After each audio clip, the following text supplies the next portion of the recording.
Okay, alright. Welcome back to my YouTube channel. I'm Mandis Vlog. Nako, apo, kadugo ni Pastor Apollo Kibuloy tumistigo sa Senado. Magugulat kayo, ha? Ano nga ba ang dahilan kung bakit tumistigo sa Senado at diretsang tinuro ang kanyang lolo na si Kibuloy na dumaan siya sa kalupitan ng kanyang lolo. Kawa-awa ang sinapit ng kanyang apo. Mga kaibigan, sa puntong ito, laman ng video na yan at marami pang iba ang ating matutuklasan. Kung bago pa lang po kayo sa aking maliit pa na YouTube channel, inaanyayahan ko po kayo, please subscribe. Sabay-sabay po nating i-like ang video na ito kung nagustuhan nyo po. Ako'y muling nakikiusap mga kaibigan kung pwede lang. Patapusin po nating panoorin ang kabuuan ng vlog na ito. At nang sa ganon, lubos po nating maunawaan. Heto na. Pagkatapos nating mapanood, magbibigay ako ng kaunting public opinion, punto de vista, na naaayon ho sa gulong ng video. Samahan niyo po akong panoorin.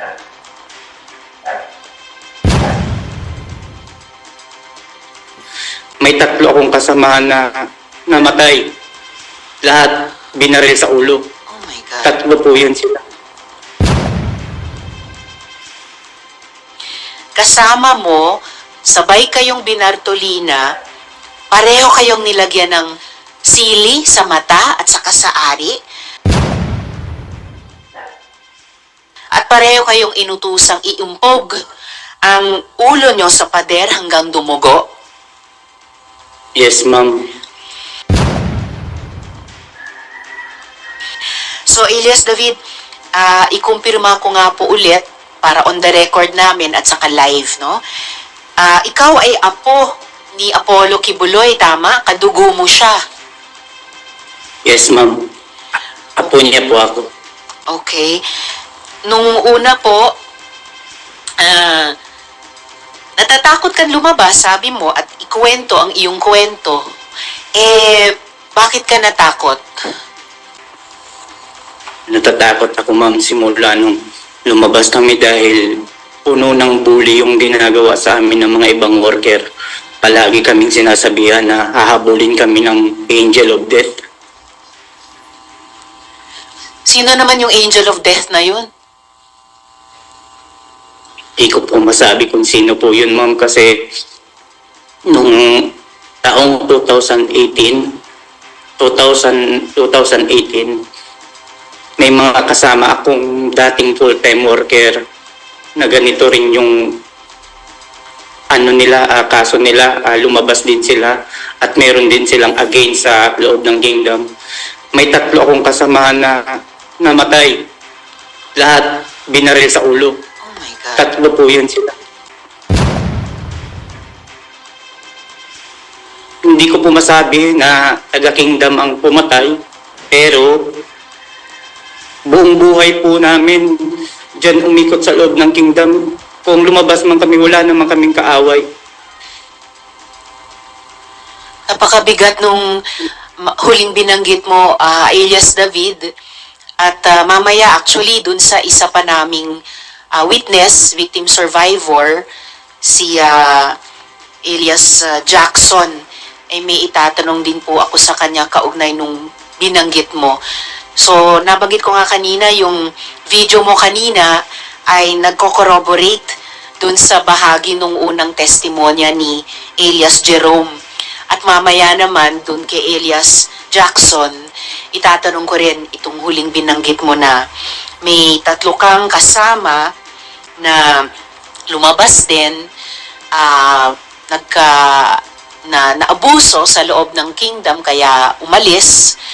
At kalaunan, bagamat sabi mo nga, hindi mo naman masasabi kung taga-kingdom ang gumawa, pero kalaunan, napatay sila dahil sa pagbabaril sa ulo. Babalikan ko po yan, Elias David, mamaya kay Elias Jackson. So, sa kabila nitong takot mo, sa kabila nitong alam mong may 3 ka pang dating kasama na pinatay, ano ang nagbigay sa iyo ng lakas loob na magsalita ngayon? Ang nagbigay ng lakas ng loob ko sa akin simula nung nakita ko po doon sa unang hearing yung about kay Senyor Aguila. Halos magkaparehas lang po. At nabigyan din ng katarungan yung mga biktima doon. Kaya yun ang alam ko na baka bigyan din kami ng katarungan at dinigin din kami.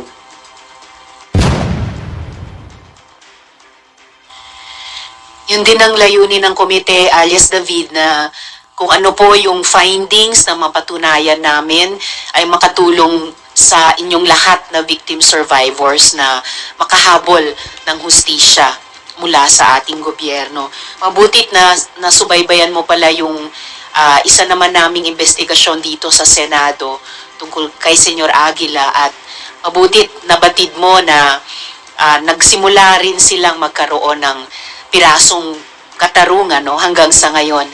At ako'y nagpapasalamat talaga. Kami po sa Senado ay nagpapasalamat sa kanila, mga testigo noon, kay Senyor Aguila, at ako'y nagpapasalamat ngayon sa inyo, mga testigo ngayon sa aming investigasyon tungkol kay Apollo Quiboloy.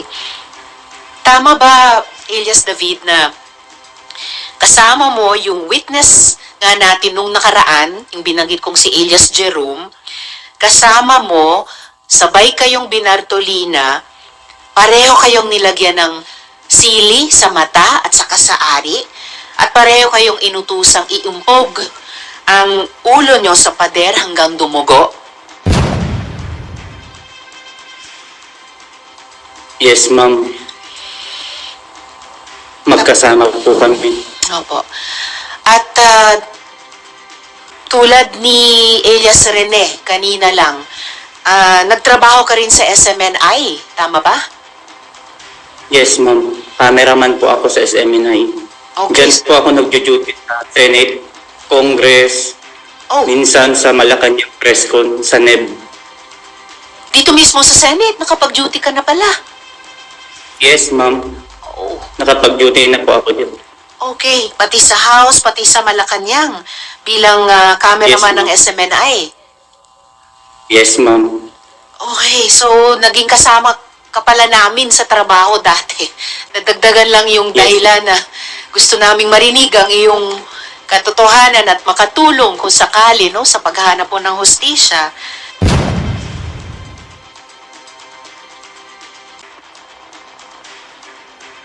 Okay, alright. Shoutout po sa lahat at maliwanag, mga kaibigan. Hindi po ito fake news. Muli kong ulitin, according ho dito sa testigo na lumutang ay siya daw po ay tunay na apo kadugo nitong si Quiboloy. Datapwat sa puntong ito ay napakadami ho ng kanyang nabanggit. At sabi nga niya ay nakaranas siya ng kalupitan dito sa sariling lolo na si Quiboloy. Hindi ko na po isa-isahin. Ito pong video ito ay medyo mahaba, but kaunti lang po ang aking binigay sa inyo.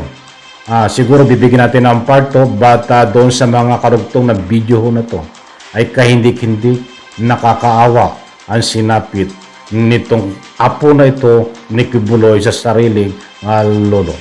Bagamat po marami po ang nagsasabi na marami ang hindi pumapabor na bayaran daw ho ang mga ika nga po'y lumalabas na testigo, mga kaibigan.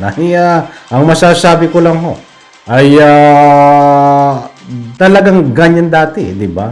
Ganyan naman eh. Kapag mayroong lumalabas na testigo, ang lagi pong sinasabi ng kabilang panig ay bayaran. Tayo po ay nagbibigay lang ng public opinion punto de vista na naayon sa ruling ng video. Kayo po, mga mahal kong taga-subaybay, katulad po ng sinasabi ng kabilang panig sa kampuho ng mga kibuloy. Ito daw pong mga lumulutang lahat na testigo ay pawang mga bayaran. Ha? Kung ano man po ang inyong komento, public opinion, diyan po sa comment section, ay welcome po kayo, basis man o hindi.